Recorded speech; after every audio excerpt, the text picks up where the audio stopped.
dari informasi ini kita sudah tahu ya bahwa Israel dengan sengaja menargetkan kendaraan patroli pasukan perdamaian di perbatasan Lebanon dan Israel. Tentu hal ini tidak bisa dibiarkan, bahkan UNIFIL sendiri ya PBB sendiri mengutuk serangan ini.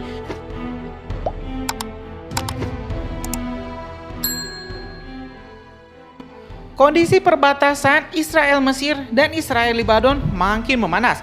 Usai Perdana Menteri Israel PM Benjamin Netanyahu menegaskan bahwa Israel menginginkan kontrol penuh atas perbatasannya dengan Mesir dan Lebanon. Tentu teman-teman semua, permintaan tak masuk akal dari Israel ini membuat banyak pihak makin panas, terutama pemerintah Mesir dan juga Hizbullah yang menguasai sebagian besar Lebanon.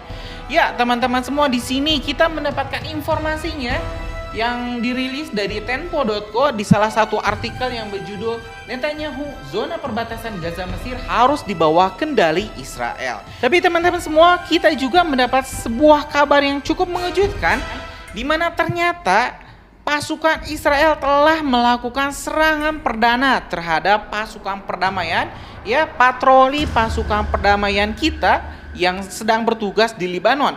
Hal ini tentu membuat banyak pihak di Indonesia cukup terkejut karena informasinya tidak banyak dirilis, tidak banyak diberitakan atau di-blow up oleh media-media. Nah, di sini teman-teman semua, informasinya kita dapat dari Antara. Memang sudah cukup lama, dari tanggal 26 bulan lalu, Minggu tanggal 26 November, di artikel ini berjudul Patroli UNIFIL terkena tembakan langsung pasukan Israel.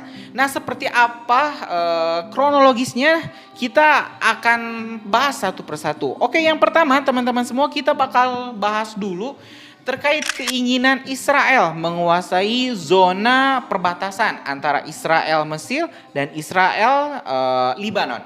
Di sini teman-teman semua, di artikel ini Perdana Menteri Israel Benjamin Netanyahu menegaskan alasan utama kenapa Israel ingin menguasai perbatasan secara penuh. Di sini Israel ingin melakukan pengepungan total terhadap para pejuang Palestina di Gaza, sehingga tidak ada lagi jalan masuk ataupun jalan keluar bagi para pejuang Gaza, ya, para pejuang Palestina seperti Hamas, Saraya Al-Quds dan beberapa faksi-faksi Palestina lain untuk akses keluar Gaza. Sehingga Israel ingin benar-benar membumi hanguskan Gaza, Israel ingin benar-benar mengepung seluruh Gaza. Nah, kita tahu mungkin saat ini perbatasan itu masih dikuasai ya oleh Mesir, masih dipegang oleh Mesir dan juga dikontrol, sebelahnya dikontrol oleh Israel. Tapi di sini Israel ingin kontrol penuh di perbatasan. Tentu ini sangat tidak manusiawi teman-teman semua, jika apa jadinya ya jika Israel mengontrol penuh perbatasan. Sampai hari ini saja Mesir yang perbatasan Rafah itu masih juga dikontrol oleh Mesir. Bantuan itu sudah sangat sulit untuk bisa masuk ke Gaza. Kita bisa bayangkan bagaimana jadinya jika perbatasan ini dikontrol sepenuhnya oleh Israel. Krisis kemanusiaan, krisis kelaparan dipastikan akan terjadi di Gaza. Bantuan akan makin sulit dan orang-orang yang terluka yang membutuhkan perawatan medis juga akan sangat sulit untuk mendapatkan pertolongan di rumah sakit yang lebih layak. Kita juga tahu teman-teman semua, hampir 70% lebih rumah sakit di Gaza sudah tidak bisa beroperasi dan sisanya 30% lagi sudah over capacities. Bahkan ada yang sudah mencapai 250% kapasitasnya. Dan tentu teman-teman semua, penguasaan perbatasan ini akan benar-benar memblokade Gaza seutuhnya. Sejumlah pengamat juga mengkhawatirkan jika perbatasan Lebanon dan Israel dikuasai oleh Israel, ya, saat ini perbatasan Lebanon, perbatasan Israel ini dijaga oleh pasukan perdamaian UNIFIL United Interim Force in Lebanon. Nah, salah satu penyumbang terbanyak pasukan perdamaian itu adalah Indonesia dengan hampir 1.200 lebih pasukan yang berjaga di perbatasan Lebanon. Jadi, perbatasan Lebanon dan Israel ini dipisahkan oleh blue line, garis biru ya, di mana ini adalah wewenang PBB. Jadi, pasukan Israel tidak boleh melewati atau menembus batas blue line ini. Sedangkan di Mesir ada gerbang Rafah yang di sini ada pasukan Mesir yang juga berjaga. Nah, Israel ingin kedua perbatasan ini benar-benar dikuasai oleh Israel. Dan tentu teman-teman semua, jika Israel terus mendesak hal ini, perang skala regional pasti akan terjadi.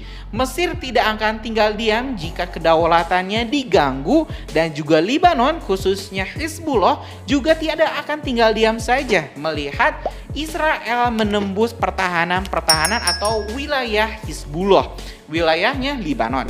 Dan di sini teman-teman semua, efeknya apa terhadap pasukan perdamaian Indonesia dan pasukan perdamaian negara-negara lain yang ada di Lebanon? Salah satunya adalah serangan-serangan ya yang dilakukan Israel terhadap pasukan perdamaian. Salah satunya teman-teman, ini cukup mengejutkan ya, di mana saya juga baru tahu bahwa mungkin kemarin sudah ada informasi juga yang menyebut markas pasukan Indonesia terkena sampah flare ya, atau mortir, yang disebut awalnya mortir kemudian diralat menjadi sebuah flare ya. Kita juga mungkin sudah nonton videonya ya, di mana di sini ada pasukan TNI yang menjelaskan bahwa terjadi ledakan di markas pasukan perdamaian PBB di Lebanon. Nah, teman-teman semua, di artikel ini ya yang dirilis oleh Antara pada tanggal 26 November 2023 menyebutkan bahwa patroli pasukan keamanan PBB di Lebanon terkena serangan atau tembakan dari pasukan Israel. Tentu ini sudah melanggar hukum internasional, di mana pasukan perdamaian tidak boleh diserang. Karena di sini sudah jelas ya, pasukan perdamaian ini tugasnya adalah berpatroli untuk menstabilkan situasi. Jadi tidak untuk memerangi salah satu pihak. Misalnya pasukan perdamaian Indonesia ada di Lebanon, tidak boleh juga menyerang Israel, juga tidak boleh menyerang Lebanon. Nah, tapi di sini Israel melanggar aturan ini dengan melakukan penyerangan. Walaupun tidak ada korban jiwa, tapi satu kendaraan militer PBB di sini cukup rusak. Oke, untuk jelasnya mari kita baca dulu teman-teman semua press release-nya biar tidak ada misinformasi di sini. Dilansir dari Antara, patroli pasukan perdamaian Perserikatan Bangsa-Bangsa di Lebanon, UNIFIL, pada Sabtu 25 November terkena tembakan militer Israel dengan posisi serangan itu terjadi di dekat desa Aita Roun di Lebanon Selatan. Tidak ada pasukan UNIFIL yang terluka, namun kendaraan mereka rusak parah. Insiden ini terjadi selama masa tenang di sepanjang garis biru, kata UNIFIL. Garis biru merupakan sebuah bentuk garis batas yang ditetapkan PBB untuk penarikan pasukan Israel dari Lebanon pada tahun 2000. Kami mengutuk perbuatan ini dan menggarisbawahi tanggung jawab pada pihak untuk melindungi pasukan penjaga perdamaian, mencegah resiko yang tidak perlu bagi mereka yang berupaya membangun stabilitas, kata UNIFIL. Kami dengan tegas mengingatkan semua pihak tentang kewajiban mereka untuk melindungi pasukan penjaga perdamaian dan menghindari resiko dan penempatan laki-laki dan perempuan yang bekerja untuk memulihkan stabilitas. Lanjut pernyataan tersebut. Ketegangan di sepanjang perbatasan Lebanon dan Israel meningkat di tengah baku tembak antara pasukan Israel dan Hizbullah dalam bentrok paling mematikan sejak kedua belah pihak terlibat perang skala penuh pada tahun 2006 lalu. Ketegangan di perbatasan itu terjadi di tengah serangan militer Israel di jalur Gaza, menyusul serangan lintas batas Hamas pada 7 Oktober lalu. Nah teman-teman semua, dari informasi ini kita sudah tahu ya, bahwa Israel dengan sengaja menargetkan kendaraan patroli pasukan perdamaian di perbatasan Lebanon dan Israel. Tentu hal ini tidak bisa dibiarkan, bahkan UNIFIL sendiri, ya PBB sendiri mengutuk serangan ini. Tapi kita balik lagi di media-media pro barat, memang informasi ini tidak banyak diberitakan, bahkan mungkin banyak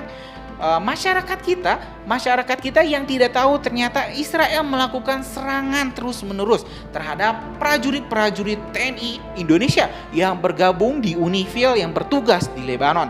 Tentu hal ini teman-teman semua tidak bisa didiamkan, tidak bisa dibiarkan. Jika serangan terhadap pasukan perdamaian ini terus berlanjut, maka dunia harus mendesak PBB untuk memberikan mandat pasukan perdamaian untuk melawan pasukan Israel.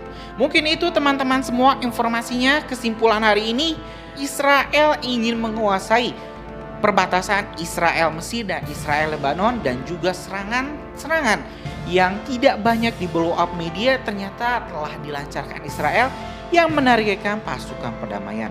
Kita bakal update informasi ini teman-teman semua, juga soal perundingan gencatan senjata yang sampai hari ini, sampai detik ini juga belum ada kabar terbarunya. Jadi ditunggu saja update-nya. Mungkin kalau nanti malam ada informasinya, kita bakal luangkan waktu buat menginformasikan apakah jadi gencatan senjata di tahun baru atau tidak. Terima kasih buat waktunya teman-teman semua. Jangan lupa subscribe dan nyalakan notifikasinya biar teman-teman gak ketinggal informasi menarik lainnya dari Supreme Detector. Assalamualaikum warahmatullahi wabarakatuh.